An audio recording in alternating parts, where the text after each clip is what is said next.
Boa noite.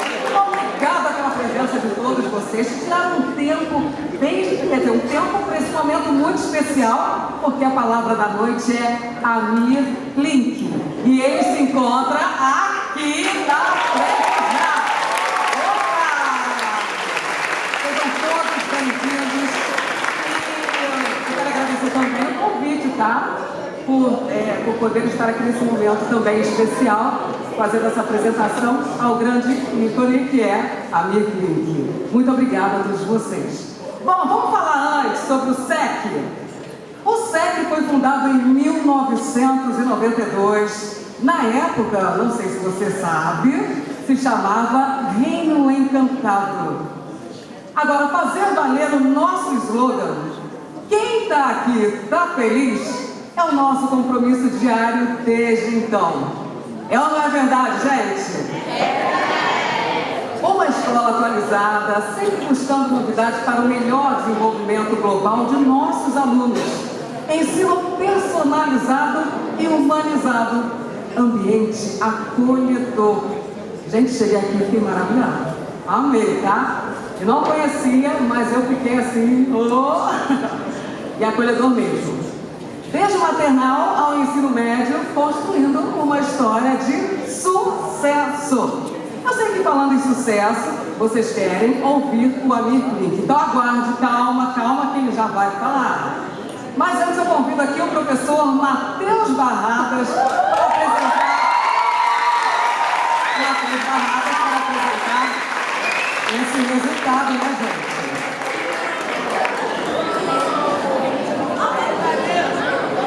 Boa noite, pessoal. Hoje a gente está com um clima bem diferente aqui na escola. Nunca vi tanta gente nessa quadra. Já vi bastante criança, mas tanta gente assim, primeira vez. E está tão diferente hoje que mandaram até um professor de história aqui, né, vir com uma roupa diferente, uma roupa social. E a gente que é de humanas, não tem muito essa onda não. Então, pô, realmente o clima tá meio estranho, tá meio diferente. Queria mostrar para vocês alguns resultados nossos. Tá? Bem, a gente ficou em primeiro lugar em linguagem na cidade, segundo lugar em ciências humanas, a gente teve a segunda maior nota de redação da cidade também, e em quarto lugar de Nova Friburgo. Ou seja, numa turma, a segunda turma nossa já teve esses grandes resultados. Mas o que fez com que a gente conseguisse chegar até onde chegou em tão pouco tempo? Eu falo em nome de todos os professores aqui, né, galera aqui me olhando já. Eu falo em nome de todos os professores que o que fez com que a gente fosse além desse passo tão grande, tão pouco tempo, é justamente a dedicação que a gente tem, o trabalho pesado, né? Tudo na vida a gente só consegue com muita determinação, muito trabalho e muito planejamento, né? Seja a equipe de professores, que ela é escolhida a dedo, seja a equipe de gestão, que sem gestão realmente a gente não conseguiria obter esses resultados. A gente tem uma gestão hoje compartilhada, uma gestão horizontalizada, que a gente consegue organizar, né? Seja a direção que está muito próxima dos alunos, uma direção muito coladinha dos alunos, e claro, né, todo o esforço e dedicação dos nossos próprios alunos. Então é muito importante a gente pensar que a gente só consegue esses resultados, só conseguiu chegar aonde a gente está chegando, porque a gente vai muito além, tenho certeza disso, né? Outros anos virão, a gente vai conseguir ter mais resultados, e a gente só conseguiu isso tudo justamente com esse compartilhamento, com essa união que a escola tem, né? Um ambiente acolhedor, um ambiente que não está preocupado só com questões também materiais, de resultados quantitativos, mas também a gente preza muito e se dedica muito ao aluno em si, né? A gente tem uma atenção muito personalizada, a gente tenta trabalhar os problemas dos nossos alunos, inclusive as questões, né, não só as questões cognitivas, as questões, né, acadêmicas, mas também toda uma questão emocional que está envolvida. Então, não só pensar em termos quantitativos, mas também em termos qualitativos, né? A gente entende que existe muita questão, né? As escolas geralmente colocam muito essa questão do quantitativo. A gente conseguiu alcançar notas altas, a gente conseguiu alcançar grandes números, porcentagens, etc. Mas o nosso foco hoje é no ser humano, é no aluno. Né? Então, o que faz com que a gente tenha obtido esse resultado, sem dúvida nenhuma, é esse foco no aluno, é esse foco no ser humano, é o foco na ética, na integridade, também nos conteúdos que são muito importantes, nas discussões em sala de aula, né, do que é ser humano. Todo ser humano tem uma máxima, né, e todo mundo busca ser feliz. Todo mundo busca chegar ao nível satisfatório, né, do que cada um chama de felicidade. Né? Todo o lema da escola é quem está aqui está feliz. Né? E isso é muito real. Por conta desse objetivo que a escola tem, desses valores que a escola tem, de tentar fazer com que o aluno ache a profissão ideal para ele, muito além do que o mercado ou qualquer outra situação coloque na nossa frente, né? Mas tentar ver o que o aluno quer de verdade, o que ele pensa sobre a vida dele, o que ele pensa sobre o futuro dele, quem que ele quer ser para a sociedade, como que ele quer servir aos demais, né? Enfim, todas essas situações a gente vive no nosso cotidiano e a partir do ano que vem a gente vai mudar algumas coisas, né? Sempre trazendo novidades. A nossa equipe é muito ligada à questão de trazer inovações e a gente pensou bastante esse ano. Fizemos várias discussões, enfim, e chegamos à conclusão de que é muito importante a gente trabalhar o emocional dos nossos alunos, né? Isso é muito negligenciado, embora esteja na bola da vez as habilidades socioemocionais, mas isso é muito negligenciado. Então a gente tem, não adianta a gente ter alunos de alto desempenho se a gente não consegue trabalhar o emocional, se a gente não consegue deixar com que eles exprimam, né, as suas dores cotidianas, né, os seus amores, enfim, tudo. Então, por isso, a gente vai trabalhar agora com o Laboratório de Inteligência de Vida, né, o LIVE, que vem com uma proposta interessante demais. Vocês já viram a bancadinha que tem ali fora, tem uma bancada com material, é sensacional. E o objetivo nosso também é trazer isso para dentro da sala de aula, a gente poder discutir as emoções, discutir autocontrole, proatividade, enfim. E até as demandas do cotidiano dos nossos alunos. Né? Então, vou passar para vocês aqui um videozinho rapidinho, tá? O vídeo já está aqui, pode ficar tranquilo, ninguém está enrolando ninguém aqui não, tá? Pode ficar tranquilo. Pode passar o vídeo pra gente? Como eu me tornei quem eu sou? Quando me pergunto isso, eu lembro de tudo que estava ao meu redor, desde lá de trás. E penso no tanto que eu aprendi sobre o mundo, sobre o que ele é, sobre o que ele pode ser e sobre o meu lugar nele. Eu me lembro de sentir tudo pela primeira vez e de como isso era tão forte dentro de mim.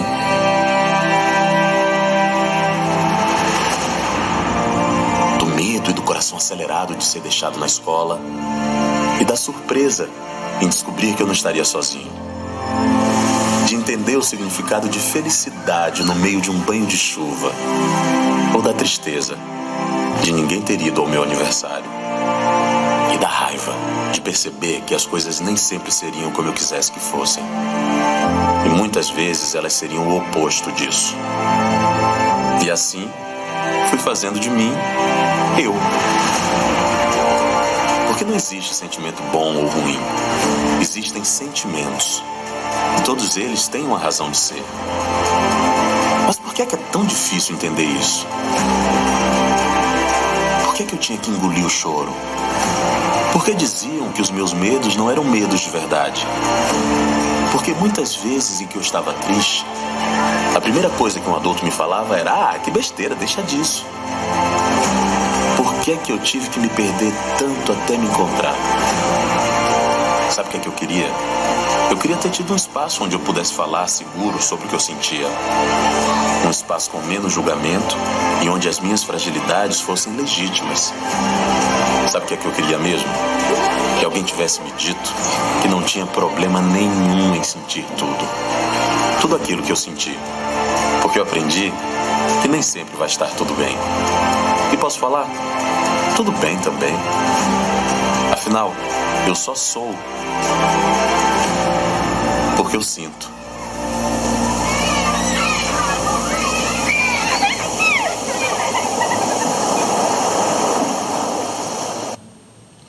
Bom, gente, então, toda vez que passo esse vídeo eu já fico um pouco emocionado aí. Porque o SEC, sem dúvida, já é uma escola em que a gente pode conversar sobre as emoções. e pensar um pouco, né? Que pra gente, resultado não é só números, né? Não é só formato de números, mas sim do alcance que os nossos alunos vão ter até, né, chegar à felicidade. Obrigado.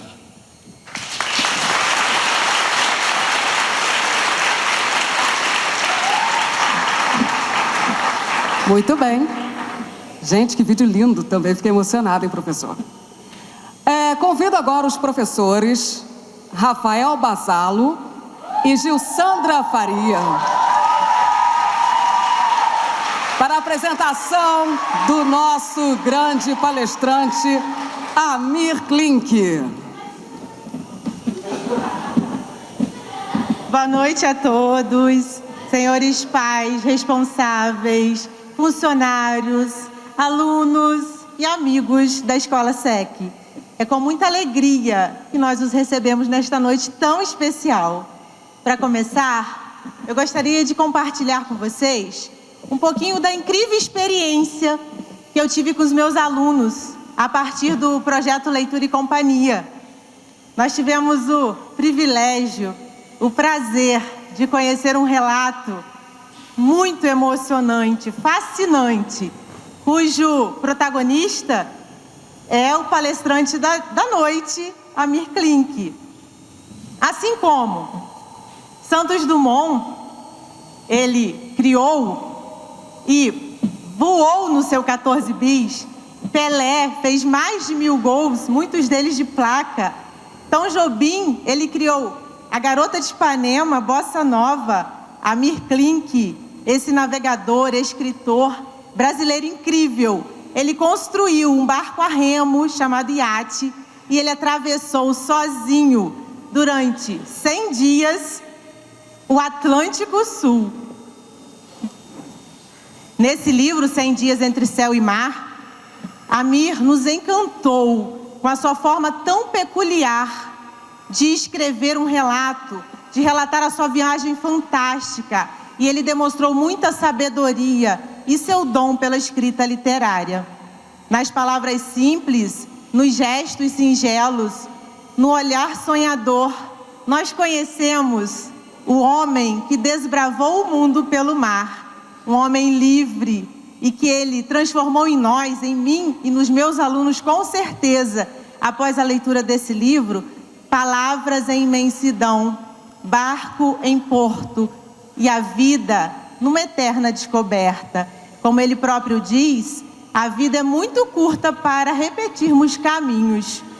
Ao terminarmos a leitura desse livro, com certeza saímos com uma grande lição, a de que, com determinação, eficiência, compromisso, coragem, simplicidade e muito amor, nós somos capazes de realizar os mais belos sonhos do nosso coração. Vou passar agora para vocês, para o meu caro colega e excelente professor Basalo, que vai falar um pouquinho sobre o quanto a Amir impactou a sua vida profissional e também o seu espírito aventureiro. Você, Basalo.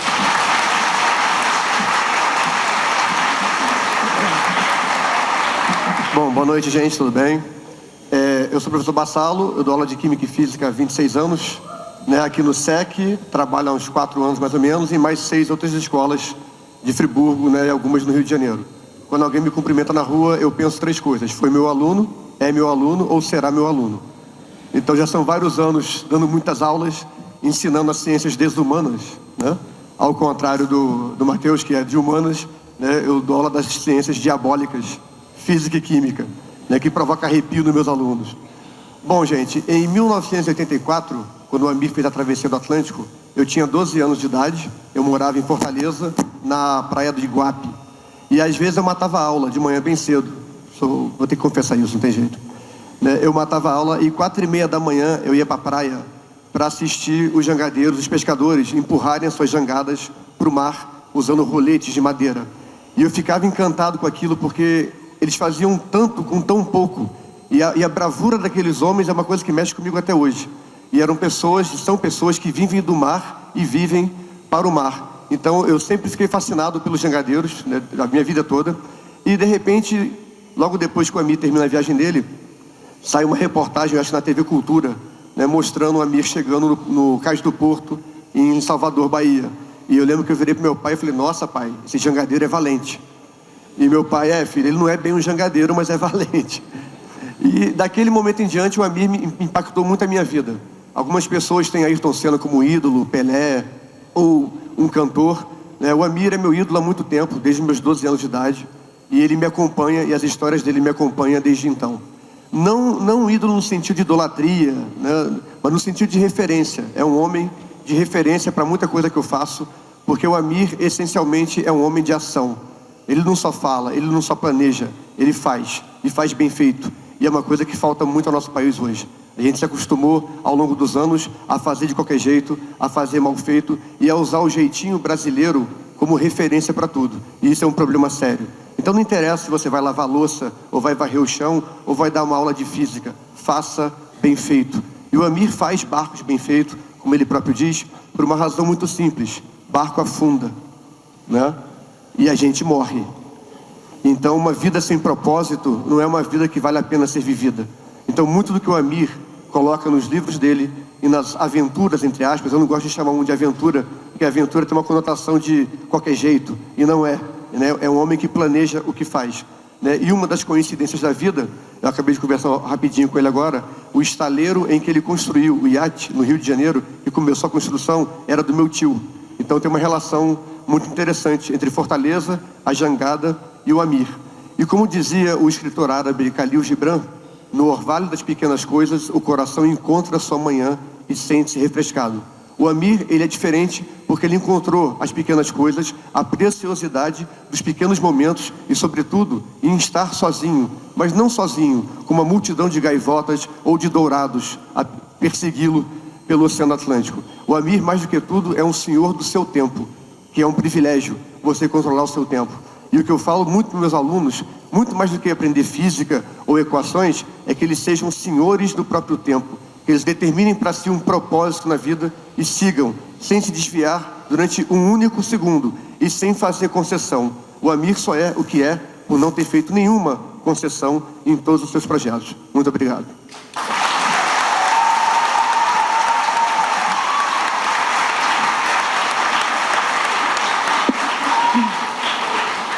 Deixarei para vocês agora um trechinho que está presente no prefácio, no último parágrafo do livro 100 Dias Entre Céu e Mar, do Amir Klink. Ele mesmo conclui e diz: descobri como é bom chegar quando se tem paciência. E para se chegar, onde quer que seja, aprendi que não é preciso dominar a força, mas a razão. É preciso, antes de mais nada, querer. É com muito orgulho, em nome da Escola SEC, que convido para compartilhar um pouquinho da sua experiência sobre o tema determinação, planejamento e compromisso, aplicando conhecimentos para a vida, o ilustríssimo convidado desta noite, Amir Klink. Seja muito bem-vindo.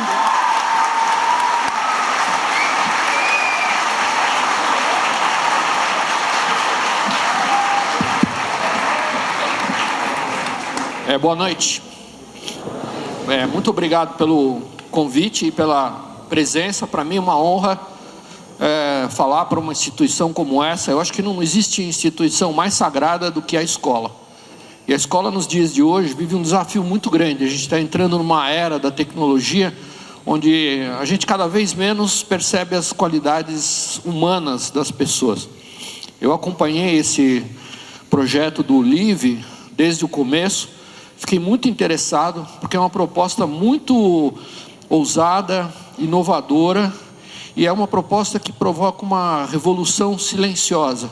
Não é só na escola aqui no SEC, mas vai provocar na nossa sociedade. E eu percebi que, sem querer, de maneira empírica, eu passei por um processo de reconhecimento das habilidades emocionais, só que já velho, depois de ter frequentado a escola, já tinha mais de 30 anos, e sem ter uma consciência muito clara da importância de a gente não fazer coisas espetaculares, bater recordes, ganhar muito dinheiro e fazer sucesso, mas da importância de construir um propósito, de construir os nossos próprios valores, de escrever a nossa história, e não simplesmente de ter coisas, ser milionário, ter mansões, empresas, aviões. Infelizmente a gente vive num mundo que valoriza muito as questões materiais. Então fiquei muito feliz de poder estar aqui, compartilhar um pouquinho. Depois do que falou o professor Rafael, acho que nem preciso falar muita coisa a mais, mas eu queria contar uma viagem que eu fui descobrindo aos poucos, que não é a viagem das travessias oceânicas, que eu gosto de fazer. Esse ano ainda eu vou fazer mais 2 viagens para o continente antártico. O ano que vem a gente vai tentar encontrar os 2 barcos principais que eu usei nos últimos anos na Antártica. Mas eu queria falar sobre uma outra viagem, a viagem do mundo da intenção para o mundo da ação, do mundo do projeto e da vontade para o mundo da execução. E como falou o Rafael, de fato, é muito importante a gente executar no mundo de hoje. É muito fácil a gente sentar numa cadeira e assistir coisas espetaculares, testemunhar as experiências dos outros. Comprar essas experiências a gente pode até hoje. Mas construir a própria experiência, eu acho que é o grande desafio e é o que propõe o LIVE. Eu não sei se tem como diminuir essa luz aqui para melhorar a imagem, se for possível. Essa foto aqui está com muita luz, mas é a foto de um barco que eu namorei durante muitos anos, que passava pelo Brasil.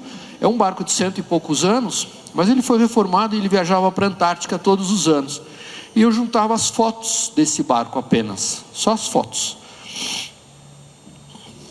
Eu tinha o hábito de colecionar fotos de lugares improváveis. Depois eu fui morar em Paraty, quando era pequeno, e na cidade de Paraty eu descobri o mar. Descobri da maneira mais tosca, simples e básica, andando numa canoinha de um pau só. Uma canoinha de Caiçara, de Guaporuvu. E é engraçado porque eu mexo com barcos hoje, eu viajo em latitudes onde muito poucos navegadores conseguem ir. A gente faz barcos complicados para navegar nessas águas turbulentas, onde tem ondas de 15, 20 metros de altura.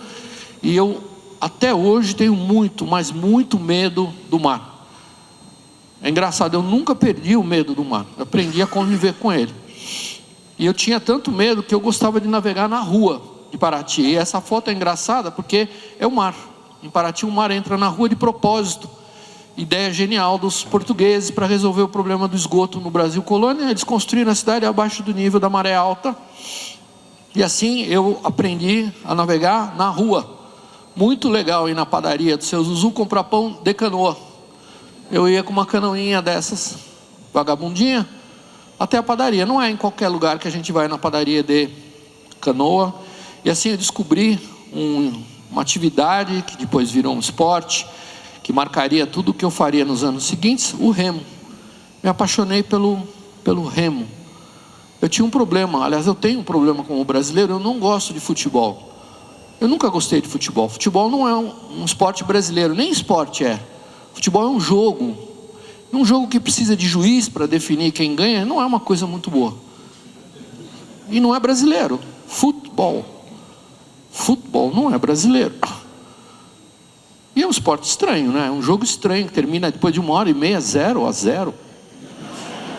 O maldito herói do jogo, o atacante, se atira no chão a cada 10 segundos, se finge de morto. Se finge. Imagina. O cara sentado no banco ganha o campeonato. Como sentado no banco? Não participou e ganha medalha também? Mas eu descobri uma coisa interessante sobre o futebol. É incrível o poder do futebol, de mexer com as massas, com a emoção das pessoas. Os grandes clubes de futebol no Brasil começaram como clubes de remo. E quando eu fui fazer faculdade em São Paulo, faculdade de economia, eu descobri por acaso o remo. Não foi bem por acaso.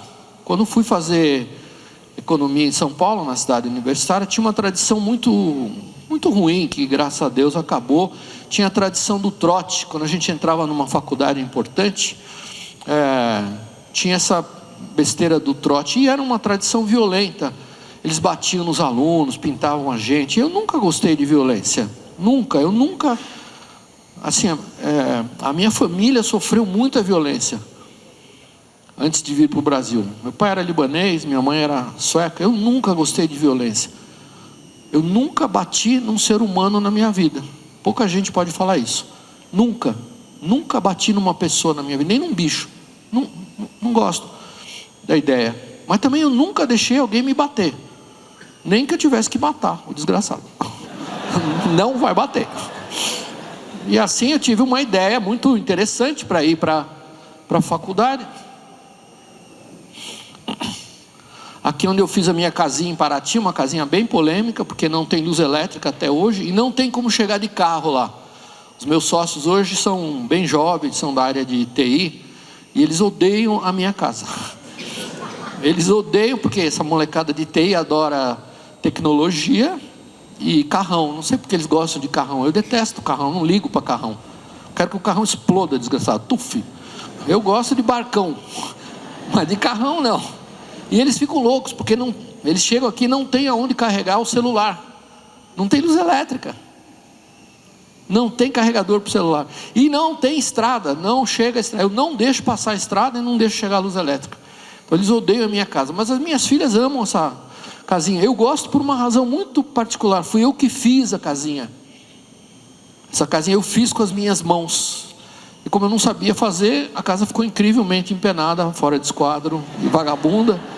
E continua até hoje. Nessa casinha eu descobri a beleza de andar pela Baía de Paraty numa canoinha a remo, uma maravilha. Tão simples, uma canoinha de cedro. Em 20 minutos eu estou na praça de Paraty, estou em qualquer lugar. Em 20 minutos não tem problema de estacionamento, ninguém rouba canoa, não tem trânsito de canoa, nada disso. O único problema é quando a gente tem que ir no banco. Eles não roubam a canoa em Paraty, mas eles não sei por que eles roubam o remo. E aí eu tenho que levar o remo junto no banco e sempre dá um pequeno atrito com o guarda do Bradesco. Dá um problema. Quando eu fui fazer a faculdade, eu não queria passar pelo trote. E no primeiro dia de aula, eu resolvi ir às 4 horas da manhã. Foi uma ideia bem diferente, né? Falei, ninguém vai para a faculdade às 4 da manhã. Eu fui às 4 da manhã, passei na raia olímpica da cidade universitária. Essa aqui é uma equipe do Botafogo, aqui no Rio de Janeiro. Mas, por exemplo, o Corinthians foi um clube que começou como clube de remo, não era de futebol. Pouca gente sabe disso. Qual é o símbolo do brasão do Corinthians? Tem 2 remos e uma âncora. E aquele troço redondo no meio é o timão. Não é timão de timão, não. É timão de roda de leme de navio. E aí eu vejo 8 caras com o uniforme do Corinthians carregando um 8. O 8 é um barco olímpico que tem 19,96 centímetros, 19 metros e 96 centímetros. Vão 8 remadores e um patrão. O patrão normalmente é esse carinha aqui, que é um cara bem pequenininho com a voz bem grossa, para gritar muito, para fazer os caras fazerem toda a força possível. Eu nunca tinha visto um barco a remo de 20 metros de comprimento, fiquei maluco. Encostei, eu tinha uma motoquinha de 90 cilindradas, encostei na grade, subi em cima do banco, fiquei espionando o treino. Aí passou um barco do paulistano, numa velocidade, eu nunca tinha visto um troço tão incrível. Os gemidos das forquetas, os gritos dos remadores, o técnico berrando numa lancha atrás. Falei, nossa, que esporte lindo. Esse é o esporte que eu quero fazer. Eu sou meio envergonhado, assim, fiquei sem graça de invadir a raia, fechado, o portão. No dia seguinte eu voltei às 4 horas da manhã, fui falar com o técnico da raia. Falei, ingenuamente, falei, senhor lindo, eu morei em Paraty, eu sei remar em pé, eu remo muito bem. O que precisa fazer para remar um barco desses? Ele falou, você quer o quê, rapaz? Eu falei, eu queria remar um barco desses, que eu faço? Ele olhou para mim e falou, põe um tênis e corre 12 quilômetros. Falei, 12 quilômetros, tá louco? Arrumei calção, tênis, saí correndo no escuro, voltei 1 hora depois, quase morto. Fui procurar ele, respiração fora de controle. Aí eu falei, pronto, eu remei uns 12, o que eu faço agora? Ele olhou para mim e falou, mais 12. Falei, desgraçado, ele quer me matar. Corri meia maratona esse dia, quase morri. sem estar preparado. Voltei no dia seguinte, 12 quilômetros. Durante 4 meses ele me obrigou a correr 12 quilômetros. 1 ano depois a gente ganhou o primeiro campeonato brasileiro. E aí eu me apaixonei pelo remo. Eu descobri a beleza de um esporte onde não é a força que vence e também não é o talento. É um esporte onde o que vence é o conjunto. Não adianta pegar os 8 mais lindos noruegueses, loiros de 2,2 metros de altura e botar num barco. Para um barco a remo ser campeão, para ganhar uma regata, tem que treinar no mínimo 1000 horas, no mínimo 3 horas, todos os dias. Os 8 remos têm que bater junto na água, não é no mesmo segundo, é no mesmo milésimo de segundo. Para conseguir isso, precisa treinar, só tem um jeito. É lindo, um esporte onde nem o talento nem a força são as razões da vitória. É o conjunto. E fazer os 8 remadores pensarem junto, respirarem junto e agirem junto é difícil. Só tem um jeito: treinar muito. Eu remei durante 6 anos, fiz os melhores amigos no remo, lia tudo sobre remo. E um dia eu li uma notícia que me impressionou profundamente em Paraty. 2 remadores americanos resolveram atravessar o Atlântico Norte de Nova York para uma praia na Inglaterra, na Cornualha, chamada Land's End, fim do mundo. Falei, tá louco? Que ideia absurda. Eu tenho calos na bunda até hoje de tanto remar. Mas atravessar um oceano é loucura. Esses caras ficaram loucos, eles vão morrer. E 2 semanas depois eles saíram e morreram. Eu falei, nossa, matei os 2. Era brincadeira, mas não era brincadeira. Eu falei que eles iam morrer, morreram. Falei, para que eu abri a maldita boca? Fiquei muito triste com a notícia. Passou o furacão Alma, um furacão famoso na época. O barquinho capotou, eles nunca mais foram vistos. E eu esqueci da história. Fiquei triste e esqueci. Mas 2 anos depois dessa notícia, eu já estava trabalhando em Paraty. Eu leio uma outra notícia no jornal, mais impressionante ainda. Os caras nunca mais foram vistos depois que o barco capotou. E o barco capotado, à deriva, nas tempestades do Atlântico Norte, foi derivando, capotado, cheio de cracas, passou ao sul da Newfoundland, da Terra Nova, ao sul da Groenlândia, ao sul da Islândia, ao sul da Irlanda. E 2 anos depois o barco sozinho, sem ninguém a bordo, capotado, cheio de cracas, chegou na Cornualha, na mesma praia que os caras queriam ir. Falei, tá louco, que coisa incrível, o barco foi sozinho. Os caras não conseguiram e o barco conseguiu. E aí foi a primeira vez que eu descobri o que a gente chama hoje de pilot charts. São os atlas de correntes e ventos, que hoje são todos digitais, né? Mas foram desenvolvidos por um americano chamado Matthew Fontaine-Maury. E o cara que fez esses bancos de dados de correntes e ventos revolucionou os transportes marítimos no mundo. E eu comecei a ler esses atlas e comecei a lembrar da minha professora de história na escola, porque aí eu comecei a perceber todos os erros que tinha nos livros de história. Essa história que Cabral descobriu, imagina, Cabral não descobriu o Brasil, Cabral descobriu os anticiclones. A obra portuguesa é incrível, é única na história da humanidade. Portugal descobriu um método de navegar sem a estrela polar. No hemisfério norte, qualquer anta ignorante atravessa o oceano sem bússola, não precisa de bússola. Tem uma bússola lá no céu, na constelação da Ursa Menor.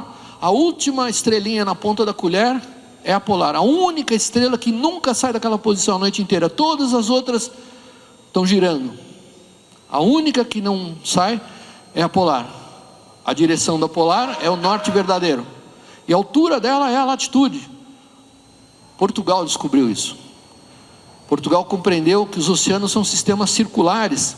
O Atlântico Norte é um rodamoinho gigante que vira com os ponteiros do relógio. E o Atlântico Sul o contrário. E com esse descobrimento eles construíram um empreendimento global sem precedentes na história da humanidade. Mas nenhum livro de história fala sobre isso. Incrível, incrível. Uma nação pequena, pobre, domina o mundo em menos de uma década, graças ao conhecimento. E aí eu comecei a desenhar rotas.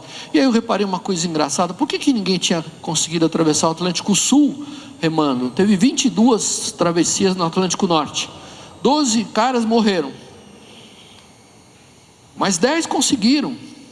E aí eu comecei a desenhar uma rota no Atlântico Sul, e que era uma brincadeira, começou como uma brincadeira, mas eu fui me encantando com os problemas da brincadeira. Eram problemas interessantes. Não existia GPS naquela época. Se eu quisesse fazer uma travessia oceânica no hemisfério sul, eu tinha que começar a estudar trigonometria esférica, as ciências, desumanas. Ia ter que fazer um curso de astronomia, me tornar capitão de oceano. Ia demorar. Não tinha osmose reversa, não ia poder dessalinizar a água do mar como a gente faz hoje. Não tinha comunicação, satélite, nada. Ia ter que fazer um curso de operador internacional, ia ter que aprender a ser fluente em inglês. E aí eu fui juntando, falei, mas caramba, nenhum desses problemas é insolúvel, todos têm uma solução. E assim, o que era uma brincadeira virou um projeto. Eu comecei a desenhar uma rota no Atlântico Sul, contornando o anticiclone do Atlântico Sul, que vira assim, exatamente fazendo uma curva e não fazendo uma reta. E aí eu comecei com a ideia de construir um barquinho. Eu não sei porquê eu fui parar nesse estaleiro lá do seu tio. Ninguém queria construir em São Paulo. E um dia eu conheci o Eduardo Arena, que era sócio do como é que chama? Rui, isso. E fui parar num lugar diabólico lá esqueci o nome do município lá. Não é Belfort Roxo, não é Nova Iguaçu. Esqueci agora. E aí eu fui parar nesse lugar. E aí o meu melhor amigo, o Herman, remou comigo durante 6 anos, todos os dias. Me conhece bem pra caramba. Eu remei 6 anos, todos os dias, sem falhar, num único sábado, domingo, feriado, quarta-feira de cinza, Natal. O remo é todo dia. Não tem desculpa, estou incomodado, não me sinto bem. Não. E o Herman, assim, eu vi o Herman pelado no vestiário durante 6 anos, 2 vezes por dia. A mulher dele não viu ele pelado mais vezes a vida inteira. Ele me conhece bem. Ele falou, por que você vai para o Rio de Janeiro? 2 vezes por semana eu ia de ônibus. Eu falei, Herman, eu não sei se vai dar certo, mas eu estou fazendo um projeto de um barquinho a remo, queria convidar você para ser o meu sotavoga, meu companheiro de remo. E aí, nessa época, ele estava casado com uma mulherzinha meio chata. E quando eu falei isso, ele falou, com meu marido, não, você não vai. Ele falou, vou. E ela, não vai, eu vou e não vou, e vou e não vai, e não vai, e vou. Eu fiquei tão, começaram a brigar, por minha causa, estava na casa dele. E aí eu fiquei sem graça, me deu vontade de ir no banheiro, eu fui no banheiro. E quando eu fiquei no banheiro, quietinho, fiquei ouvindo a gritaria dos dois brigando. Falei, caramba, eu causei um litígio conjugal. E aí é engraçado, quando a gente está no banheiro sozinho, a gente tem um pensamento um pouco mais crítico e analítico. Fiquei pensando, falei, caramba, licença de radiooperador, aprender astronomia, água para 2, os mantimentos, não é o dobro da dificuldade, é o quadrado da dificuldade. É bem mais complicado em 2. E ainda pode acontecer, pode terminar nesse bate-boca. E aí é engraçado, a ideia nasceu no banheiro da casa do Herman. Falei, quer saber de uma coisa? Eu vou fazer isso sozinho. Muito mais simples. Muito mais simples. Menos logística, menos água. E assim nasceu a ideia de fazer a travessia em solitário. Eu levei 2 anos construindo esse barquinho no Rio. Acabei de montar ele em São Paulo. E no dia 9 de junho de 84, eu consegui botar o barco na água, na África, num país muito interessante hoje. É o país que tem o mais alto IDH da África hoje. É o único país que, ao se tornar independente, se tornou um país próspero. Todos os outros países que brigaram pela independência no continente africano regrediram. E a Namíbia é um país impressionante. É um país verdadeiramente próspero, maravilhoso. Infelizmente, o turista brasileiro não conhece. E na época a Namíbia era ocupada pela África do Sul, era o regime do apartheid, tinha segregação racial, tinha vários problemas complicados. Eu tive milhares de problemas burocráticos, milhares de problemas financeiros. Nada deu muito certo durante os 2 anos de construção do barco. No dia que eu consegui botar o desgraçado na água, eu falei, quer saber? Não vou esperar as condições de tempo melhorarem. Eu vou sair na próxima madrugada E no domingo, dia 10 de junho, às 5 horas da manhã, eu botei o barco na água e saí desse caizinho aqui. Às 5h25, dobrei Dias Point, onde o Bartolomeu Dias botou um marco lá, que está até hoje. O ano passado eu levei minhas filhas para ver. Os portugueses eram malucos, georreferenciaram o planeta no final do século XV. O Brasil até 30 anos atrás, 20, qualquer coisa assim, ontem, não era georreferenciado no mundo do GPS, é um absurdo. Eles colocaram marcos geodésicos em todos os oceanos, nos pontos notáveis. Não é do Atlântico Norte, Sul, Pacífico, Oceano Índico. Impressionante. E quando o dia começou a nascer e as dunas da África começaram a desaparecer na neblina, era o dia errado para começar a viagem. Mar ruim, ondas de 3, 4 metros de altura, 35, 40 nós de vento. Eu não estava com medo, eu estava em pânico. Mas foi acontecendo uma coisa engraçada. À medida em que eu fui me afastando, eu fui me sentindo cada vez melhor. E aí eu percebi uma coisa incrível. Quando a gente tem esse privilégio de colocar em prática uma ideia que foi durante tanto tempo negada, questionada, criticada, quando a gente tem esse privilégio de se tornar finalmente protagonista de uma ideia, de um projeto, a gente enxerga tudo de um jeito diferente. E à medida em que o dia foi clareando, eu fui percebendo, falei, nossa, finalmente eu estou fazendo aquilo que eu sempre quis fazer. E de repente eu lembrei de todos os problemas que eu passei, financeiros, burocráticos, familiares, e falei, nossa, finalmente, agora só falta fazer a parte mais fácil. Agora é só remar até o Brasil. E foi exatamente o que aconteceu, mas eu precisei passar 100 dias e 6 horas nesse barquinho, até que no dia 18 de setembro eu ancorei a 30 metros do Brasil, numa prainha linda de Morrer na Bahia, chamada Praia da Espera. E só então eu podia falar com a devida autoridade. Remar foi a parte mais fácil. Eu não estava menosprezando o que aconteceu. Muitas dificuldades, desde a preparação do barco, carregar as baterias com painel fotovoltaico. Tinha professor da USP, da Engenharia Naval, professor da Universidade de São Paulo, que falava na época que esse negócio de energia fotovoltaica era bruxaria. Tá, eu tenho carta, professor que dava aula. Eu levei 2 painéis fotovoltaicos, os únicos feitos no hemisfério sul, na Terra, no Brasil. Nunca ninguém acreditou num louco idealista que montou uma fábrica. E aí aconteceu uma coisa muito engraçada. Eu lembrei de todos os problemas com os tubarões que vinham se esfregar embaixo do barco. Eu sabia disso, mas você lembrar que só tem 9 milímetros de madeira separando você do desgraçado. Eu falava, por que eu não fiz um casco com 2 palmos de espessura? Eu sabia que os tubarões não atacam barcos. Por que eles ficam se esfregando, balançando o barco? Para ver se é comida. Eu falei, mas desgraçado, já faz 2 meses que vem aqui, já não lembra, não tem memória, eu não sou comida.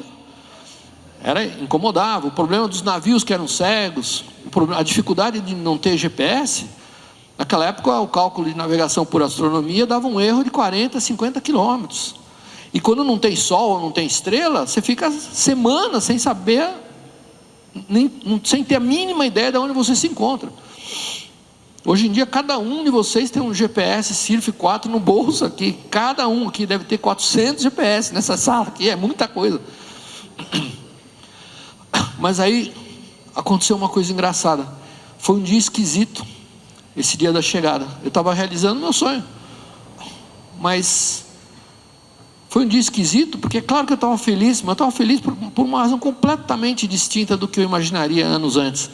Eu achei no começo do projeto que se um dia eu conseguisse remar até o Brasil, o dia que eu chegasse no Brasil eu ia derrubar os coqueiros com os dentes, ia comer a areia da praia, ia fazer selfie de ponta cabeça, ia gritar que nem um louco. Não, nada disso. Eu estava feliz por uma razão muito diferente e muito prosaica. Eu estava feliz simplesmente porque eu cumpri o meu plano. É legal cumprir o plano. Eu não estava feliz porque realizei o meu sonho. Eu não estava feliz porque eu superei os meus limites, as minhas dificuldades, essas bobagens de autoajuda que vocês ficam lendo, palhaçada de autoajuda. Não. Eu estava feliz porque eu cumpri o plano, é muito legal cumprir um plano.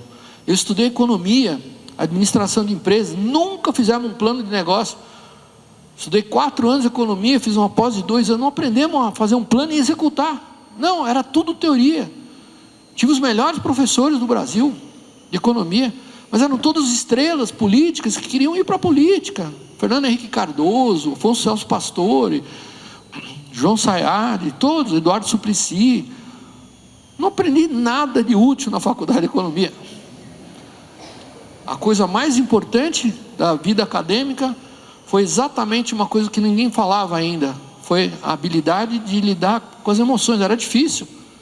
Era uma escola de referência com um curso de 5ª categoria.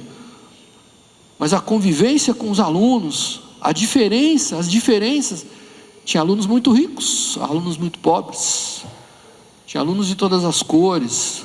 Muito rica a experiência de conviver num ambiente onde você aprende a identificar a diversidade, aprender com quem tem mais dificuldade do que você. Essa experiência foi importante. Eu não sabia o nome disso, hoje está escrito aqui. É o programa que a escola vai botar para os alunos de vocês. Eu, por outro lado, apesar da alegria de não estava feliz porque eu venci o oceano. Você não vence a natureza, e quem mora nessa cidade aqui sabe muito bem disso. Vocês não vencem a natureza, ela judia da gente às vezes. Eu estava feliz por essa simples razão de ter executado o plano, e eu estava triste também nesse dia. Engraçado, o barco estava perfeito, mas eu estava triste porque a viagem acabou. Eu adorei a viagem, adorei 100 dias de paz e sossego, só fazendo coisas úteis, comendo, dormindo, calculando minha posição pelos astros, falando com radioamadores do mundo inteiro, sem poder gastar a bateria. Eu podia falar 8 minutos 2 vezes por semana, era o que minha bateria permitia. Tinha que medir quanto eu estava gastando, e acabou, tchau. 100 dias sem ver um maldito gerente de banco, 100 dias sem ver um despachante, a vizinha louca que gritava em Paraty, 100 dias sem um oficial de justiça na porta de casa. Adorei a viagem, adorei. E aí eu descobri uma coisa engraçada. Quando eu desci na praia no final do dia e olhei, o barquinho estava perfeito, em ordem. E aí eu percebi que a parte mais perigosa da viagem não foram as 28 tempestades que eu peguei, os sustos com os navios. Foi quando eu tentei ser esperto. Eu não sei porque no Brasil a gente tem mania de cultuar a esperteza, a malandragem. Eu não gosto de... No mar não tem lugar para esperto. Esperto morre. Não tem como cortar caminho, não tem como contar com a redundância, não dá para fazer de qualquer jeito, não dá para desperdiçar. Você tem que viver com o mínimo possível, tem que contar quanto você gasta. Não tem espaço para desperdício. A gente desperdiça tanto, somos um país tão rico, temos tanta riqueza e a gente desperdiça em tudo, na construção, no vestiário, nos restaurantes. Nós desperdiçamos mais do que isso, pior, o capital humano, que é um capital sagrado. Nós temos uma habilidade enorme para aprender e para se comunicar, que a gente não usa, a gente desperdiça. E essa é uma experiência onde não tem como cortar caminho. Você tem que cumprir todo dia a sua obrigação. Educação é um processo complicado. Eu estou passando por um problema agora. Fui dar uma entrevista para aquele maldito Pedro Bial lá, e aí eu contei o caso da minha filha, que pediu o barco emprestado, né? Ela foi com a gente para a Antártica 8 vezes, e o ano passado ela fez uma viagem com outros tripulantes no meu barco. Quando ela voltou, uma viagem dificílima, ela falou: pai, o barco está pronto para ir para a Antártica. Não está? Eu falei: tá, minha filha. E você deixaria o barco ir com outra pessoa sem você estar a bordo? Eu falei: claro. Você empresta o barco? Eu falei: claro que empresto. Você emprestaria o barco? Eu falei: emprestaria. E pai, você deixaria eu ir para a Antártica? Eu falei: claro, minha filha, a hora que você quiser. Pode ir, hora. Então, você empresta o barco para eu ir? Eu falei: claro que não. De jeito nenhum. Mas como assim? Eu não entendi. Mas para mim você não empresta? Eu falei: não. E para outra pessoa? Eu falei: minha filha, eu levei 30 anos para ter um barco pronto para ir para a China amanhã. 30 anos. Se você pegar meu barco amanhã, cortar o caminho todo e sair com ele, eu vou perder duas coisas que eu gosto: a filha e o barco. Os dois eu vou perder. Você não vai voltar viva com esse barco. Mas como eu faço então? Eu quero muito ir. Quero ir comandando um barco. Eu falei: minha filha, eu vou te ajudar com todas as minhas forças, mas você vai ter que fazer o seu barco. Você vai sofrer pra caramba, você não vai encontrar os meios, você vai ser enganada, vai chorar, vai desistir, vai começar de novo, e o dia que ficar pronto o seu barco, você está pronta para ir. O que eu quis dizer para elas, para não falar explicitamente das habilidades emocionais, mas tem um aprendizado emocional que a gente tem que desenvolver, e esse aprendizado não acontece do dia para a noite. É que nem ninguém se torna doutor em física quântica num curso de 2 semanas. Você é professor de física, você sabe disso. Tem que percorrer o caminho. E ela falou: mas você pode me ajudar? Eu falei: posso. Mas como você pode me ajudar? Eu falei: filha, eu primeiro vou te ajudar financeiramente. Pai, você ajudaria financeiramente? Eu falei: mas você tem dinheiro para fazer um novo barco? Eu falei: claro que eu tenho. Nossa, então com quanto você vai me ajudar? Eu falei: filha, eu vou te ajudar com 0. Como assim? Eu falei: não vou te dar nunca um único centavo. Você vai ter que levantar os seus meios. Eu vou te ajudar, mas você vai ter que correr atrás. E o resumo da discussão é que agora tenho não sei quantos mil amigos que eu nem sabia que eu tinha, que estão me metralhando: deixa de ser pão duro, dá o barco, empresta o barco para a menina. Não. E aí surgiu essa discussão hoje. Puxa vida, mas essa é uma nova geração, é um novo tempo, onde essa molecada monta uma startup, e em 6 meses ela vira um unicórnio, fatura bilhões. E é verdade, mas aí eu explico para os meus amigos, eu falei: só que no mundo das startups é possível você pular o caminho, mas no mundo da educação, não. No mundo da escola, não. No mundo do mar, não. Você tem que aprender. E o processo de aprendizado é longo, é gradativo. E na verdade a beleza não é o resultado, não é você conseguir um maldito diploma. Para que tem que ter um diploma? Não tem que ter.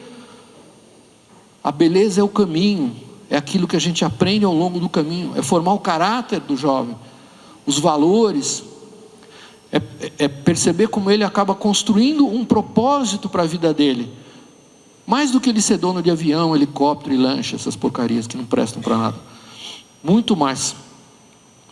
E é difícil, é uma discussão difícil, porque tem opiniões de todos os lados. Eu adorei a experiência. Quando acabou a viagem, eu decidi voltar para minha casa em Paraty. O barquinho foi parar num museu que a gente montou lá em Santa Catarina, e eu tinha o hábito de juntar fotos de lugares incríveis do mundo inteiro. Cheguei em casa, não tinha móveis na minha casa, só fotos. Rasguei todas as fotos e descobri uma coisa muito legal depois dessa experiência de 100 dias no mar. Eu descobri que muito mais legal do que você ficar vendo o mundo dos outros, das fotos, é você entrar dentro da foto. Quando você entra dentro da foto, você descobre coisas que nunca uma foto vai contar. E essa é uma foto muito engraçada, da maior colônia de pinguim-rei do mundo, que eu sempre tive o sonho de conhecer. E depois de mais de 15 viagens para a Antártica, finalmente um dia eu resolvi levar a Marina, a minha mulher, e nós fomos para Santander. É difícil parar aqui porque não tem porto, não tem abrigo, a gente fica no mar aberto, no meio dos icebergs. Para entrar na praia, não tem praia abrigada, então a gente vai surfar com o botinho, vai capotar, vai cair na água gelada, a gente fica ensopado, molhar a máquina e não sei o que. Mas o que eu não sabia, e que essa foto não mostra, é o sofrimento que eu estou passando nesse lugar, porque eu estou no meio de 1 milhão de pinguins-rei fazendo cocô no mesmo lugar há milênios. No verão tem 24 horas de sol, sobe um gás do chão quando para de ventar, parece que a gente está numa bola de gás, a gente fica embriagado durante semanas, passando mal com o cheiro. Eu nunca podia imaginar que o pinguim mais bonito de todos fosse o bicho mais fedido do planeta. Só tem um jeito de descobrir isso: levando o próprio nariz, sendo o protagonista, entrando dentro da foto. E depois dessa viagem eu descobri uma coisa engraçada. tem duas maneiras da gente viajar. Tem a maneira onde a gente sonha com os lugares mais lindos do mundo, que é o que a maioria das pessoas quer hoje, faz, junta dinheiro a vida inteira para viajar pelo mundo, escolhe, mas você sempre vai ser um passageiro. Até o comandante da Air France, que pilota o avião, ele não é o condutor da viagem, ele é passageiro, porque ele é obrigado a cumprir um horário, ele não pode escolher o caminho, ele tem que seguir um caminho, não pode voltar quando ele quer. Mas tem um outro jeito de viajar, aquele em que a gente é o condutor, aquele onde a gente conduz o nosso destino, onde a gente escolhe os meios, o destino, a hora de partir, quanto tempo a gente vai ficar e o momento de voltar. E eu disse para mim mesmo, um dia eu estava sentado no banheiro, pensando, eu falei, quer saber, mesmo que demore 20 anos para poder viajar do jeito que eu não quero ser passageiro. Não quero ir de primeira classe para nenhum lugar do mundo. Eu quero ser condutor. Eu quero poder escolher. E eu descobri que o meio mais fácil para você ser o condutor é fazer um barco. E foi assim que eu decidi que eu queria conhecer a Antártica. Mas aí eu tive que aprender a outra parte do capítulo de entrada dentro da foto. Construir a foto. Construir a foto que a gente imagina para o nosso futuro é difícil. E essa foto eu construí, eu gosto dela. Porque essa foto eu fiz, eu não bati ela, eu não tirei a foto, quem tirou foi a Marina, mas a foto eu fiz, eu escolhi ancorar na Antártica, no dia que ia chegar a Europa, o barco que eu sonhava conhecer, e conheci, eu escolhi Porto Locroix, eu não escolhi Dorian Bay, não escolhi a Disneylândia, não, eu escolhi a baía mais bonita do continente antártico, e eu escolhi esse barco, cada milímetro desse barco, foi pensado, desenhado, calandrado, soldado, lixado, furado, abrimos rosca, até ficar do jeito que eu queria. Como você disse, sem fazer concessões. Se não ficar bom, a gente começa de novo. Não levou 20 anos para construir a foto, mas levou 8, baita trabalho. Mas é uma experiência tão gratificante, e é como a história da escola. Leva 8, 10 anos para terminar o ensino médio, é um processo gradativo, contínuo, e que não cessa também. Então essa experiência de construir a foto foi engraçada. Eu resolvi que eu ia construir um barco para conhecer a Antártica. Bom, e aí começam as críticas, e eu não tinha os meios financeiros para fazer o barco, então foi muito difícil no começo, e eu não queria mais ficar falando para os amigos do remo, nem nada. E por alguma coincidência, eu comecei a fazer o projeto, nem sabia se eu ia conseguir fazer o barco, comecei a fazer o projeto no Rio de Janeiro, e toda semana de novo, um ônibus, Rio de Janeiro, descia lá na Dutra, num hotel que não lembro o nome, pegava outro ônibus, São João do Meriti, acho que era. Aí um dia o meu melhor amigo, o Herman, remou comigo 6 anos, todos os dias, falou, pô, amigo, o que você está indo fazer no Rio de Janeiro outra vez? O que você está aprontando agora? Eu falei, Herman, eu não sei se vai dar certo, mas eu quero fazer um barco para conhecer a Antártica. Um barco? Que barco? Eu falei, um barco a vela, um veleiro, que nem os franceses loucos que passavam em Paraty e iam com barcos feitos no quintal de casa. Eu falei, mas Amir, você ficou louco? Que é isso? Você vai morrer? Eu falei, não fala, porque eu já matei 2. Mas Amir, você não lembra do casal francês, o Jérôme e a Sally Poncet? Ficaram 8 meses ancorados na frente da sua casa. Eu lembro, Herman, lembro. Mas você não lembra? Eles foram para a Antártica e ficaram presos no gelo. Você não lembra? Eu falei, eu tinha esquecido. Mas você não lembra, Amir? Eles ficaram presos 1 ano na Antártica. A Sally ficou grávida em janeiro, quando o barco ficou preso, quando ela foi dar à luz em setembro, o barco estava preso no gelo, ela teve que dar à luz sozinha, sem médico, sem hospital, sem... O marido dela nunca lavou as mãos, teve que fazer o parto dela direito, francês, né? Não lava a mão nunca, né? Incrível, nojento. O cara fez o parto, o menino estava invertido, ele teve que inverter o moleque dentro da barriga. Você não lembra? Eu falei, não, eu tinha esquecido. E aí ele falou, mas Amir, você já imaginou que desgraça? Você vai para a Antártica, imagina se você fica preso também, sozinho, você já imaginou que desgraça? Ficar preso 1 ano num lugar onde ninguém pode te alcançar, onde você não tem como sair de lá. Você já pensou no tamanho da desgraça? Eu falei, Herman, você tem razão, né? Tem esse risco. Como não tem esse risco? Eles ficaram presos lá, os 4 caminhoneiros franceses também ficaram presos 1 ano na Antártica. Você já pensou nisso? Eu falei, Herman, eu estou com vontade de ir no banheiro. E aí eu fui no banheiro, na casa dele, e quando a gente está no banheiro, a gente tem um pensamento um pouco mais criativo também. E eu fiquei no banheiro pensando sobre ele. Tinha razão, né? Baita risco, né? Mas aí acontece uma coisa engraçada quando a gente descobre um enfoque diferente das coisas. Eu tenho muitos problemas hoje, mas eu tenho um privilégio que nenhum dos meus amigos muito ricos tem. O dono do banco onde eu tenho conta não tem o privilégio que eu tenho. Eu tenho muitos problemas hoje, mas todos os problemas que eu tenho eu escolho. A minha empresa vive de procurar problemas. A gente gosta dos problemas que a gente tem. A gente paga muito caro por eles. A gente resolve e vende. É legal. É legal viver disso.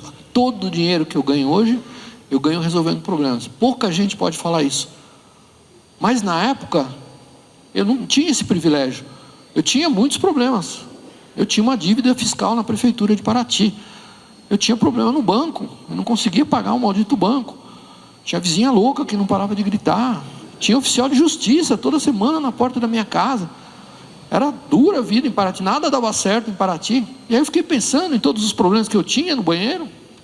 Um ambiente muito criativo. E de repente eu falei, quer saber de uma coisa? Eu não vou mais fazer um barco para ir para a Antártica e correr o risco de ficar preso. Eu vou fazer um barco para ficar preso. Eu inverti o problema. Eu resolvi fazer o que um engenheiro da USP me falou na preparação da primeira viagem. Adorei conhecer o Zé Carlos Furia, um cara que um dia me chamou na casa dele e falou, filho, com esse barco aí você vai morrer. Eu nem tinha começado a fazer o barco. Eu falei, eu sei disso, escuto isso 220 vezes por dia. Eu falei, você também vai morrer, todos vão morrer, graças a Deus. Essa é a beleza da vida, é que a gente morre, uma hora a gente morre. É a finitude. E quando a gente tem consciência da finitude, a gente dá valor para as pequenas coisas, para as coisas importantes. A gente dá valor não para os bens, para os benefícios, para as experiências. A gente descobre o que é importante de verdade. Não são as coisas que a gente tem, são as experiências que a gente constrói. E ele disse uma frase na época que eu nunca esqueci. Ele falou, se você quer chegar vivo no Brasil, você tem que abraçar o problema. Eu estava no banheiro, falei, quer saber? Eu vou abraçar o problema, vou fazer um barco para ficar preso 1 ano na Antártica. E foi o que aconteceu. É triste ter que confessar isso, mas a ideia do projeto nasceu no banheiro da casa do Herman, de novo. E assim eu fiz um barco para ficar preso na Antártica. Escolhi uma baía onde tinha alto risco de congelamento. Aqui tem 2.000 metros de profundidade, e esses icebergs, eles vão passando, moendo o mar, e demora para congelar. Mas aqui onde eu ancorei no meio das pedras, é rasinho, o mar congela rapidinho. Bastou parar de ventar e esfriar uns dias, tchum, o mar congela. E aí aconteceu uma coisa engraçada, passou um naviozinho francês de pesquisa, e eles viram a bandeira do Brasil na polpa do meu barco. E aí o operador de rádio do navio, nesse dia, entrou no rádio, imaginando, claro, que devia ter um brasileiro a bordo, e ele entrou no rádio e gritava assim, brasileiro, brasileiro, você é louco, sai daí já, que vai parar de inventar, o mar vai congelar, você vai ficar preso até o ano que vem. Esse cara, eu não sei quem ele é, ele também não sabia quem eu era, mas ele não tem noção da felicidade que ele me proporcionou com esta ameaça, porque ele estava rigorosamente certo. Ele tinha razão, belas previsões meteorológicas, parou de ventar 1 semana, o mar começou a esfriar, e de repente começa a flocular em volta, e de repente, tumba, congelou. E aí aquele instante que em aviação a gente chama de point of no return, o ponto de não retorno. É a parte de um projeto, ou de um processo, é o ponto de um projeto, onde não dá mais para fazer a clássica pergunta, o que eu vim fazer aqui?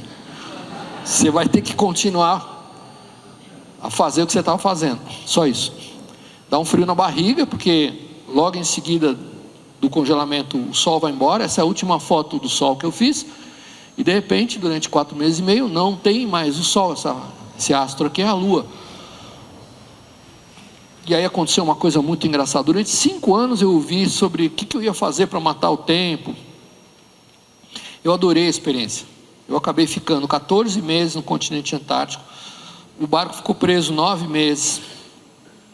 Durante 9 meses eu não vi um ser humano, mas eu passei 2 verões e pela primeira vez eu descobri o significado de estar sozinho. Eu nunca tive sozinho.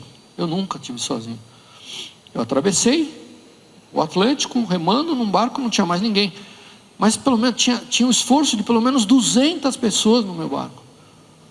200 pessoas se esmeraram, se esgoelaram para que o barquinho funcionasse. Quem lixou, quem pintou, quem me ensinou a calcular a posição dos astros. Eu tinha orgulho de falar que eu morava sozinho em Paraty. Não morei sozinho 15 anos em Paraty. Todas as noites, quando eu ia dormir, a minha caminha estava arrumada e alguém tinha passado, lavado a minha roupa e dobrado no pé da cama. Todas as vezes que eu abria a torneira do chuveiro, saiu água. E de repente eu estou na Antártica, o mar congela, aí não tem mais água, mas a água aqui não é um problema, porque a Antártica tem a maior quantidade de água, 75% da água doce do planeta estão aqui em volta do barco. No inverno mais ainda, porque congela uma extensão muito maior. Só que você tem que fazer a água. Dá um baita trabalho. Para fazer 5 litros tem que derreter 25 litros de neve. Tem que fazer calor, tem que fazer a manutenção do motor, do gerador, das velas, da parte elétrica, hidráulica, tem que fazer limpeza, faxina, comida, lavar louça. E a vida foi virando um inferno. Eu fui aumentando as tarefas e não tinha tempo para amarrar. Falei, meu Deus do céu. Aí um dia minha radioamadora, nos anos seguintes, ela me acompanhou em mais de 15 viagens para a Antártica. Foi meu anjo da guarda pelo rádio. A dona América conhecia a Antártica. Ela falou, amigo, você já está na Antártica há 4 meses, por que você ainda não escalou o Monte Francês? O Monte Francês, não consigo voltar aqui, mas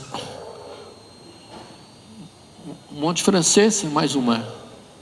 O Monte Francês ficava pertinho de onde eu estava, o segundo maior pico da Península Antártica. A dona América, obrigado, ela nunca entendeu como que não tem tempo. Mas é isso, quando você se torna seu próprio provedor, você enxerga a beleza de pertencer a uma instituição ou a uma comunidade onde uns ajudam os outros, uns são provedores dos outros, e a gente nunca para pensar nisso.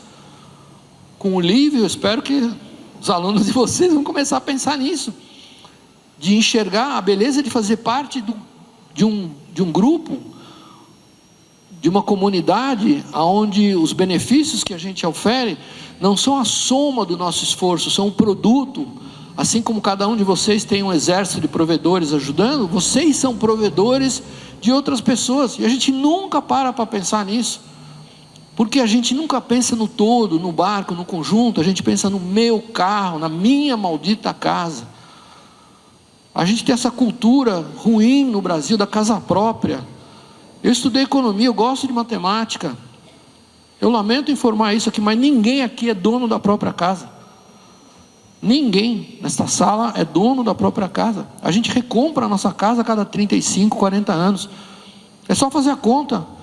Para de pagar o condomínio do seu lindo apartamentinho. Ou para de pagar o IPTU durante 5 anos, para você ver de quem que é o apartamento. É do juiz, é do... sei lá, da prefeitura, do estado. Não, a gente tem que recomprar aquilo. O que é nosso de verdade é o tempo que a gente viveu lá dentro, é a experiência que a gente construiu lá. Esse é o patrimônio verdadeiro. É por isso que na França não tem esse negócio de casa própria. Tem HLM, se chama Habitation Loyer Modéré. Ninguém quer ser dono da casa, eles querem ser dono da moradia, donos do direito de morar com dignidade. As minhas filhas nunca vão ter a casinha delas. Eu já avisei. Eu não vou dar a casa, e nem o dinheiro para elas comprarem a casa delas. Elas querem ter moradia em qualquer lugar do planeta. É diferente. Elas nunca vão ter um carro. Elas querem ter mobilidade divertida.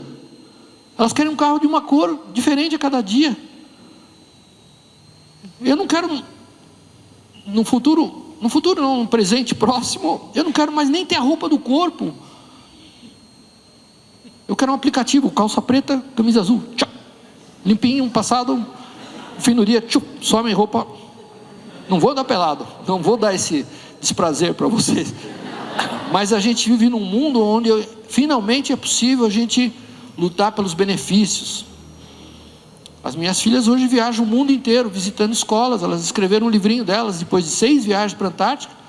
Esse livro foi adotado em vários países. Elas visitam as escolas que adotam o livro. Elas estão muito felizes, elas viajam o mundo todo, fazendo apresentações em francês, em espanhol, em inglês. Nada que eu pudesse dar como herança tem mais valor do que essa experiência que elas têm.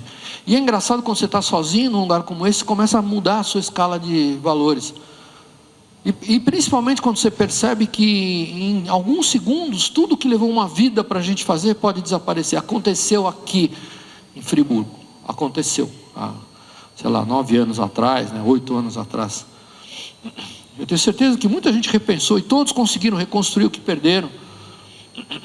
E é um mundo novo, é legal. E no barco a gente tem essa consciência o tempo inteiro. O desgraçado afunda, ele afunda. Pode afundar de repente.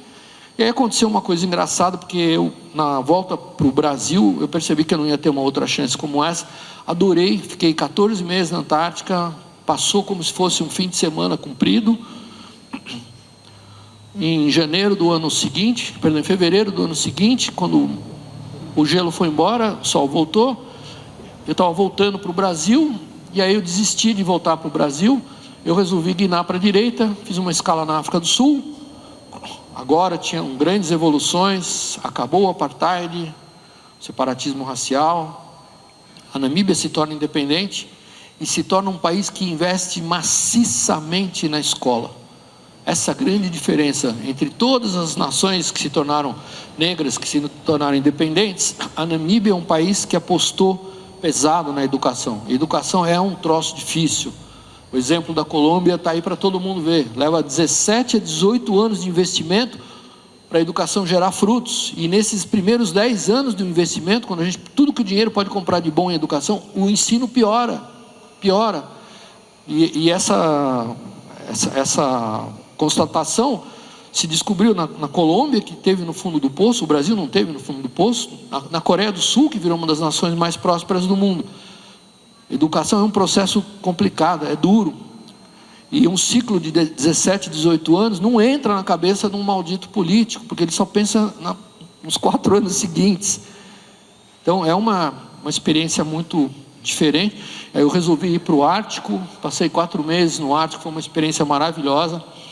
Mas foi o período em que eu mais tomei sustos no barco. Eu quase perdi o barco 8 vezes. E aí eu descobri que quando a gente não tem pressão, não tem desafio, não é cobrado, não tem uma crise, a gente deixa de ser criativo. Quando a gente é pródigo, quando a gente tem abundância de recursos, a gente se torna pródigo, a gente gasta mal, a gente desperdiça. Eu acabei terminando Paraty 2, fizemos uma análise financeira do projeto. Levou 8 anos para fazer o barco, eu tive que montar um estaleiro. Eu não quero ser empresário. Mas se eu não montasse uma empresa de construir barcos em alumínio, uma escola de formação, nunca eu ia ser dono de um barco que vai para qualquer lugar do mundo. Levou 8 anos. Dos 8 anos, 6 anos nós amargamos dívidas homéricas, monstruosas, muita dívida em banco, sofrimento, cobrança. E nós tivemos 2 anos em que apareceu uma dessas empresas durante a bolha da internet, lá no começo dos anos 2000. Durante 2 anos a gente conseguiu um contrato com uma empresa que chamava Vento, imagina, era da Vesper, não sei o que, essas bolhas da internet. E a gente tinha recursos financeiros em abundância e não tinha que se preocupar com a folha de pagamento, pois todas as burradas do projeto aconteceram nos 2 anos que a gente tinha recursos financeiros. E todas as ideias geniais do projeto aconteceram nos 6 anos de sofrimento, nos 6 anos de carência. Por isso que é importante experimentar a escassez, para valorizar aquilo que a gente tem. E nós temos hoje uma escassez de talentos humanos sendo aproveitados. Eu assisti no Rio de Janeiro uma palestra uns anos atrás, maravilhosa, falando sobre isso, sobre a importância de reconhecer o talento das pessoas. A diferença entre Brasil e Noruega, por exemplo, na Noruega tem gente que fica caçando, que nem, por que futebol dá certo no Brasil? Eu detesto futebol, não gosto, mas dá certo. O brasileiro entende de futebol. Por quê? Porque tem olheiro em cada esquina procurando talento, mas não tem olheiro procurando quem é o menino da escola que é superdotado ou que tem uma inteligência excepcional. Na Noruega, esse menino é caçado, identificado, e ele é colocado numa escola separada. Ah, mas não é justo, somos todos, não somos todos iguais, somos diferentes. E a nossa riqueza está na diferença. O menino que é super talentoso, de inteligência, ele tem que ser desafiado mais que os outros, senão o talento dele morre. E uma professora aqui do Rio falou uma coisa linda de morrer. Ela falou: nós estamos perdendo os talentos para o outro lado. Fernandinho Beiramar é um superdotado, Marcola é um superdotado, são gênios. Imagina quem que administra um negócio, centenas de países sem regras claras, são gênios que nós perdemos para o outro lado. O Jorge Paulo Lemann também é um talento. O Fernandinho Beiramar é um empresário muito mais talentoso que o Jorge Paulo Lemann, muito mais. Imagina, da cadeia ele comanda um império no mundo. Império. E essa noção de identificar o talento é muito importante. A noção da finitude é muito importante, pelo menos no que eu faço. Então eu adorei essa experiência no Ártico. Quando eu voltei do Ártico para o Brasil, aconteceu uma coisa engraçada. Eu cheguei 5 ou 6 dias antes da data prevista, e eu não contei para o meu melhor amigo, nem para a minha família, que eu estava chegando no Brasil, porque minha família é um pouco escandalosa, barulhenta, assim, tem um monte de tias velhas incrivelmente gordas que não morrem de jeito nenhum, né? Elas têm uma saúde indestrutível, né? São libanesas, né? Sobreviveram a bombas, explosões, atentados, ataques, né? A tia Sala, quando soube que eu ia remar um Atlântico, falou: Amir vai morrer. Aí quando ela soube que eu fui preso na África, ela falou: Amir precisa trabalhar bem feito. Quando ela soube que eu ia ficar 14 meses na Antártica, falou: Amir, temos um problema sexual, precisamos consertar. Não sei como ela pretendia consertar isso. Eu adorei ficar no Ártico, mas de repente eu percebi que meu objetivo era voltar não para minha casa, nem para o Brasil, era amarrar o barco no mesmo nó da minha apoita, só lá que acabava a viagem. Importante concluir. E no dia 5 de outubro, eu entrei não é essa foto, mas o mar aberto está aqui, eu entrei na baiazinha de casa e levei um susto. Não eram 6 horas da manhã, quando eu viro a esquina de casa, a cidade fica para cá, né? Quando virei a esquina de casa, estava um barco parado com o Herman, meu melhor amigo, com mais 9 pessoas, tinha 2 ex-namoradas minhas com o Herman, antes das 6 da manhã. Eu falei: tá louco? Que festa! E aí, quando eles me viram, eles começaram a pular de um jeito. Eu falei: nossa, mas que recepção calorosa. Eles gritavam e pulavam. Mas você é cuidadoso, né? Você fica olhando assim: não, estão pulando demais. Ninguém pula desse jeito antes das 6 da manhã. Muito suspeito a reação deles. E quando eu fui me aproximando, eles jogavam as cordas do barco dele para mim e me puxavam e gritavam para eu encostar o barco no barco deles. Eu falei: Herman, eu estou há 79 dias sem ver um ser humano no mar. A última coisa que eu quero fazer é subir em outro barco. Falta 100 metros para acabar a viagem. Deixa eu acabar a viagem, pelo amor de Deus. Eu passei por eles e não parei. Eles gritavam tanto que voava a baba da boca. Nojento. E 3 minutos depois, essa foto é ruim, mas é a foto do dia em que eu cheguei. 3 minutos depois, eu joguei a âncora aqui, amarrei o barco na minha apoita e desci na praia. E aconteceu uma coisa estranhíssima. Eles continuavam gritando de modo muito suspeito e ninguém desceu para falar oi. Ninguém desceu. Eu me senti pela primeira vez em 642 dias que eu fiquei sozinho nesse barco, me senti abandonado.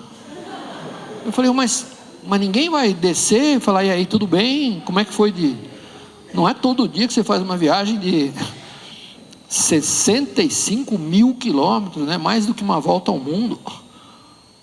E eu fiquei olhando, falei, tentando entender o que está acontecendo. Eles não paravam 1 minuto de pular e gritar.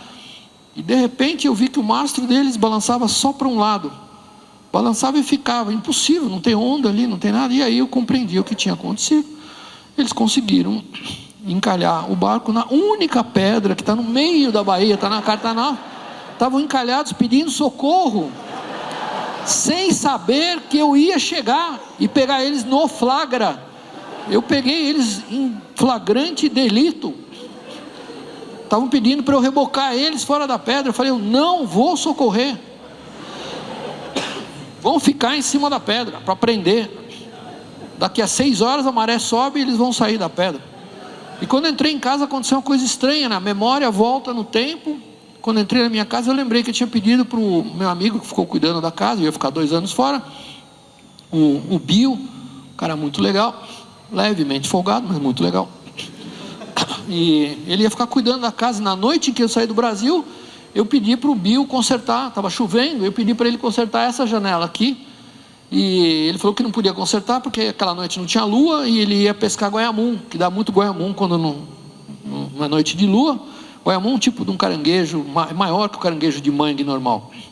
E lá tem muito goiamum. E eu falei, tá bom, vai pescar goiamum, filho. Amanhã você pode? Ah, seu amigo, amanhã é sábado, né? Eu vou beber, né? Eu falei, então beba com moderação. E eu falei, no domingo você conserta a janela? Ele falou, no domingo eu não posso porque eu vou para a igreja. Aí eu falei, tá bom, reza bastante, não sei o quê. Aí ele jurou que ia consertar a janela na segunda-feira. Eu voltei 642 dias depois, quando eu entro em casa a janela estava quebrada ainda. Ele não pôs o dedo na janela. Eu levei um choque quando eu olhei para a janela. Os 10 gritando lá no barco, pedindo socorro. Eu falei, não, eu não vou socorrer eles, mas eu quero descobrir o que aconteceu com o Bill. Ele é folgado, mas ninguém é tão vagabundo assim, só pode ter morrido, talvez ele morreu, né? E ninguém me falou. E aí eu fui na casa do cunhado dele, 1 hora de caminhada na picada, sobe o morro, desce o morro. Quando eu cheguei no lado do Paraty-Mirim, eu encontro o Redinaldo, cunhado do Bill.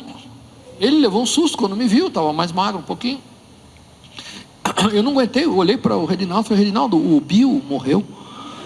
Ele falou, não, seu amigo, o Bill está pescando. Eu falei, o que ele está pescando? Ele falou, goiamum. Eu falei, tá louco, acabou os goiamum. Não sobrou 2 anos pescando goiamum ainda. E aí eu perguntei para ele da janela, e é engraçado como uma frase muda a vida da gente. Eu não aguentei, estava babando de curiosidade. Eu falei, Redinaldo, o Bill ficou de arrumar a janela de casa, o que aconteceu? A janela ainda está quebrada. E a resposta que ele me deu foi incrível. Ele olhou para mim nos olhos e falou, seu amigo, o senhor não vai acreditar, mas não deu tempo de consertar a janela. Ele não tem nada para fazer lá, além de pescar. E nessa hora, é engraçado, eu tive um choque, porque você percebe que o terrível na nossa vida não é quando dá errado o que a gente faz, é quando a gente simplesmente senta e deixa o tempo passar. E nessa hora eu lembrei dos meus amigos que foram para Paraty, que a gente chama os náufragos de Paraty. Eu tentei trabalhar no mercado financeiro, claro que eu queria ganhar dinheiro, também já fui burro e só pensava em ganhar dinheiro. Eu lamento informar aí, quem pensa em ganhar dinheiro nunca vai ganhar, nunca. E eu tinha alguns colegas que entraram no mercado financeiro, nas mesas de operação, e ganharam seus milhões, com muito pouca idade, 20 e poucos anos, ganharam vários milhões, e eles tinham um sonho de morar lá em Paraty, de morar do jeito que eu morava, e alguns realizaram esse sonho, estão lá até hoje. Claro que não deu certo o casamento, a família, muito dinheiro, nenhum propósito, e eles estão até hoje lá, envelheceram, o tempo não perdoa, eles envelheceram, não tem uma história para contar, não escreveram uma história, não tem uma experiência legal, não construíram alguma coisa, não viajaram pelo mundo como eles sonhavam, ficaram lá bebendo cachaça, fazendo seresta, e estão lá até hoje. E naquela hora nasceu a minha profissão hoje. Eu falei, eu adorei a viagem, não quero ficar sentado esperando, eu quero ir todo ano para a Antártica, todo ano, quero fazer disso meu negócio. E foi assim que nasceu o estaleiro nosso de Itapevi. Demorou 8 anos para a gente começar a produzir os primeiros barcos, e aí eu percebi o poder de contaminar as pessoas. A minha mulher foi muito próspera, ela tinha a empresa dela, a primeira vez que ela viajou com a gente, ela gostou tanto, que ela chegou à conclusão que não valia a pena trabalhar para ganhar dinheiro. Ela resolveu ser fotógrafa. Eu falei, Marina, hoje em dia todo mundo é fotógrafo, aqui nós estamos numa sala, tem 440 fotógrafos, bons todos, mas ela ama o que ela faz, e ela só teve coragem de fazer depois que ela tomou um choque. A gente acabou levando as nossas filhas 8 vezes para o continente antártico, e a experiência delas de fazer um livro, o primeiro livro, foi muito marcante. Nada que eu pudesse comprar e dar para elas de presente no mundo valeria mais do que isso. E a experiência de entregar os barcos para os nossos clientes, a cada ano a gente entrega 1 ou 2 projetos, fez com que eu me tornasse pai várias vezes por ano. Muito legal essa experiência de compartilhar o que a gente faz. E foi por isso que a gente tomou uma decisão muito radical no ano passado. Eu falei: Marina, eu não quero mais ser rico, eu quero ser muito rico. Mas como assim, Amira? Eu falei: Marina, eu quero ser muito rico. Eu serei muito rico quando eu não tiver mais nada. Eu não quero ter mais nada. Eu não quero mais ter casa, nem carro, nem avião, nem helicóptero, nada, nada. Eu gosto de pilotar, eu alugo, eu adoro a casa onde a gente mora em São Paulo, a gente que construiu. Eu quero alugar ela, eu quero ligar para o dono e falar: está vazando a caixa d'água, desgraçado, vai lá e arruma.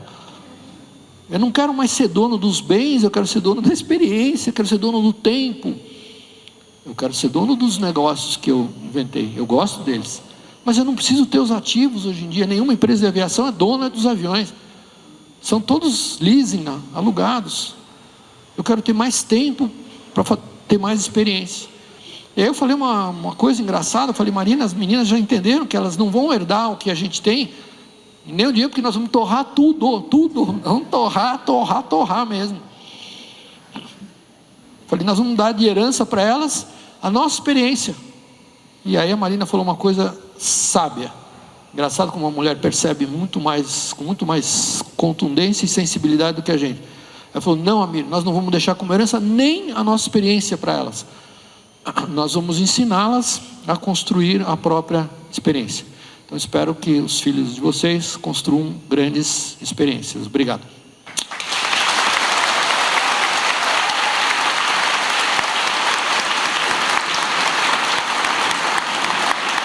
Obrigado.